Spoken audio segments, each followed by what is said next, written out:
সম্প্রতি ইউক্রেনে আন্তঃমহাদেশীয় ব্যালিস্টিক ক্ষেপণাস্ত্র বা আইসিবিএম দিয়ে হামলা চালিয়েছিল রাশিয়া। ইউক্রেনের পূর্বাঞ্চলীয় নিপ্রো শহরে এ হামলা চালানো হয়। এর মধ্য দিয়ে ইতিহাসে প্রথমবারের মতো যুদ্ধক্ষেত্রে শক্তিশালী এই ক্ষেপণাস্ত্র ব্যবহার করা হয়। এই হামলাকে নজিরবিহীন বলছেন বিশেষজ্ঞরা।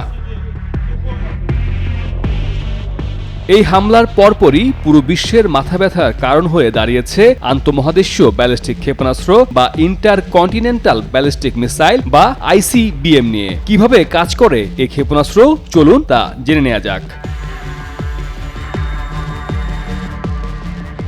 ব্যালিস্টিক ক্ষেপণাস্ত্র মূলত রকেট চালিত।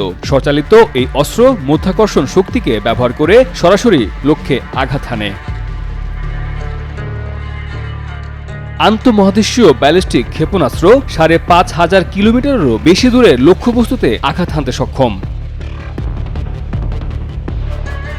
প্রতি সেকেন্ডে কয়েক কিলোমিটার গতিতে ছুটতে পারে আইসিবিএম। সামরিক সূত্র অনুযায়ী রাশিয়া থেকে যদি কোনো আন্তঃমহাদেশীয় ব্যালিস্টিক ক্ষেপণাস্ত্র ছোড়া হয়, তাহলে যুক্তরাষ্ট্রের ভূখণ্ডের লক্ষ্যবস্তুতে পৌঁছাতে এই ক্ষেপণাস্ত্রের সময় লাগবে মাত্র ৪০ মিনিট।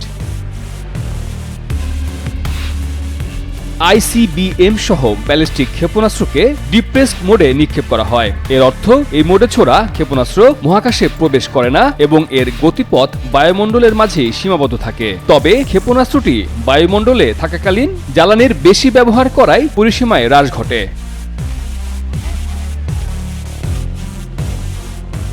পারমাণবিক ওয়ারহেড বহনের সক্ষমতা রেখে আন্তঃমহাদেশীয় ব্যালিস্টিক ক্ষেপণাস্ত্রের নকশা প্রস্তুত করা হয়।